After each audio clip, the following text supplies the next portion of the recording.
Hey gang, AV here. Welcome to my review of the Boss Fight Studios Vitruvian Hacks Mighty Steeds Kawiki, the elk. This is the package that it came in. As you can see, I removed the figure already. Basically, I had an issue with one of my Mighty Steeds a few months back, and I removed the figure and I heat up the joints with a hairdryer before I start messing with them on camera.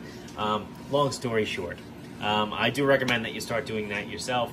I didn't do that initially because the stuff everything I got from the Kickstarter seemed to work just fine right out of the package, but I did have an issue recently, so I'm pointing it out now. But anyway, this is the package that it came in. He came in a window box, as you can see. The figure fit in that tray right there. The window continued to the top, so you can see the top from the figure from the top down.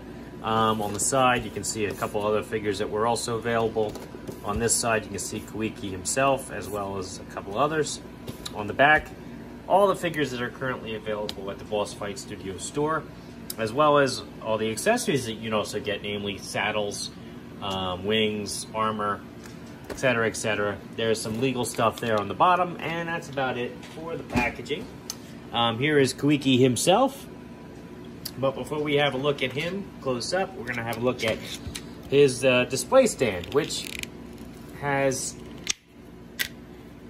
2 holes inside.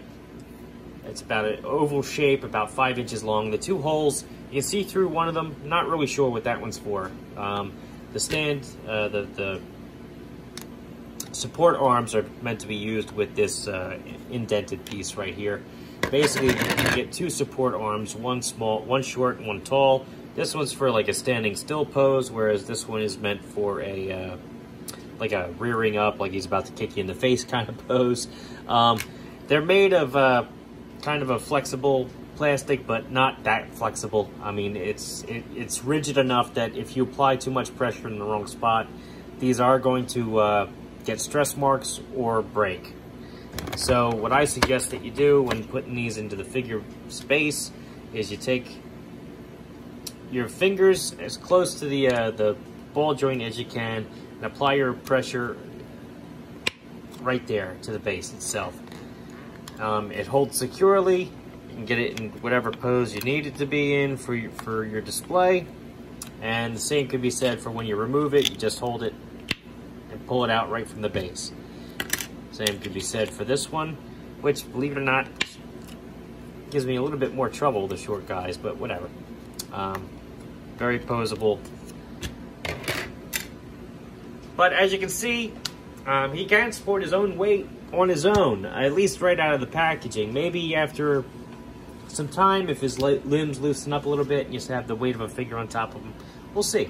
But anyway, let's have a close look at him, because he is the first and only steed in the line so far that actually has a unique sculpt to him.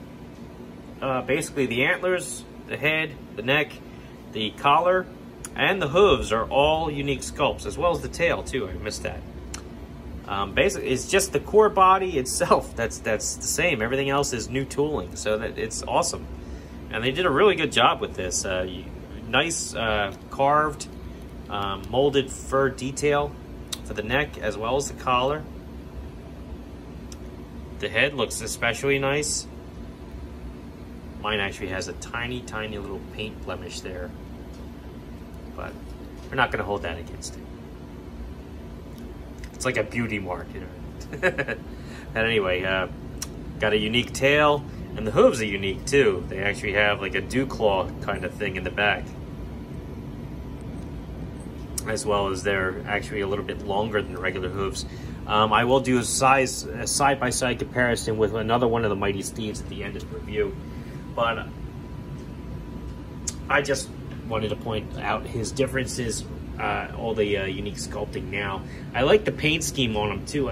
They have like a 3-tone type of paint scheme on them, which is really nice. It actually brings out all the new detail and the new features on the figure. Articulation-wise, he is articulated here at the antlers, so you can actually bring them in. That's how he actually came packaged, believe it or not. So you can rotate these out to get a much more impressive rack. I do believe these come out too. They're pegged in, so you can remove these if you wish.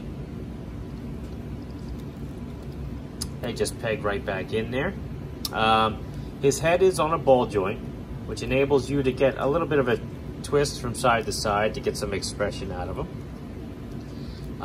It's also got a hinge at the top of the neck, which enables you to get his head up about that high and down about that far.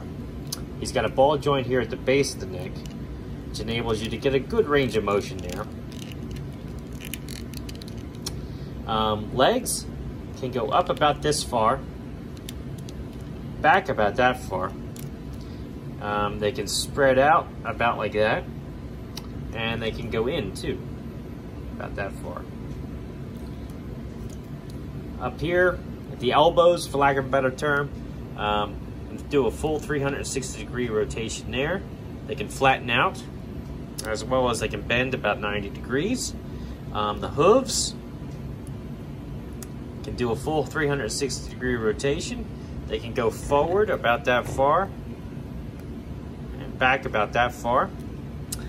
The back legs, these can do a full 360. However, the last couple reviews, I've actually popped the whole leg off, which is no big deal. It's just on a ball joint, but my previous figures, I used to be able to get all the way around. Oh, there we go. Yep, see? It's possible. I've redeemed myself. I feel better. So you can't get those back legs all the way around. I don't know why you'd want to, but you can. They also have a little bit of a flex in and out, depending on how you want to pose them. Here, he's got a hinge at the top of the knee, I guess, or I don't know what you'd call that, shoulder maybe? I don't know. Whatever. I'm not up on my my steed and anatomically lingo, or I don't know what the hell I'm trying to say. You know what I'm talking about. I hope you know what I'm trying to say. Anyway, he's got a hinge there. Can kick his leg back about that far, forward about that far. Full rotation there at the peg.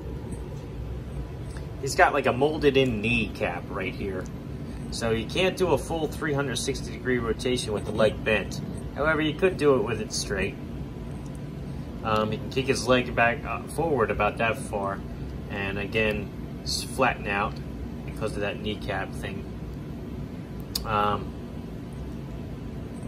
Again, full rotation there. Ankles, lack of a better term, full 360-degree rotation. Kick his legs down, back, or I'm sorry, his hooves down about that far, flatten out, and then forward about that far. And last but not least, the tail, which does lack articulation compared to the other steeds. This just rotates 360 degrees because it's just pegged in there. So you are missing the ball and socket joint that normally has the tail connected. So all in all, very cool figure.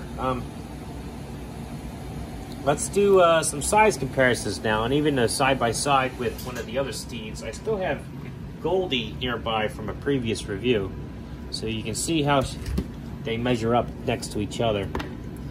They are going to be more or less the same height. If anything, Kawiki should be a little bit taller because he does have a different sculpt on the hooves, which I think gives him a little bit extra height.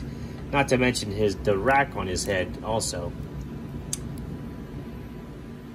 But you can see the different sculpt for the neck and the heads, collarbone. It's all brand new sculpts, and the hooves.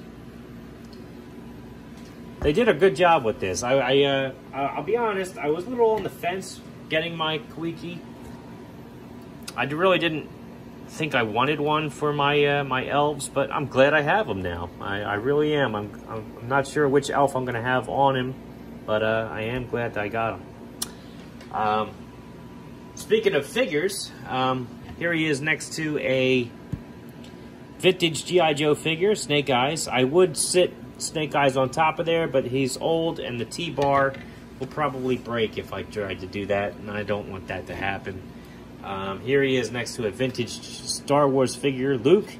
Luke, on the other hand, I can seat up there, no issues.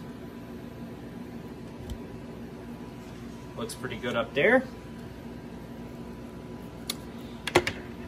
Here he is next to a a more modern G.I. Joe figure from the Dollar General Trooper. He can sit up there, no issues.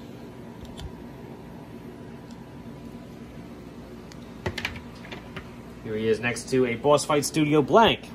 Basically exactly the type of figure that this was made for. Sizes up perfectly with him. We can also get him to sit up on there, no problem. Here he is next to a Marvel Universe Captain America figure. Sizes up pretty well with him. And get him to sit up on there, no issues either. Oh, he popped his leg off again. My goodness. Happened in the last video too. Oh. What are you doing, Cap? Come on.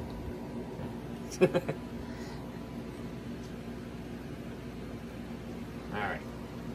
And last but not least, just because I think it's a little silly, Master Chief, who is apparently 7 feet tall, towers over everybody, and makes the Steed look a little small sitting on top of there.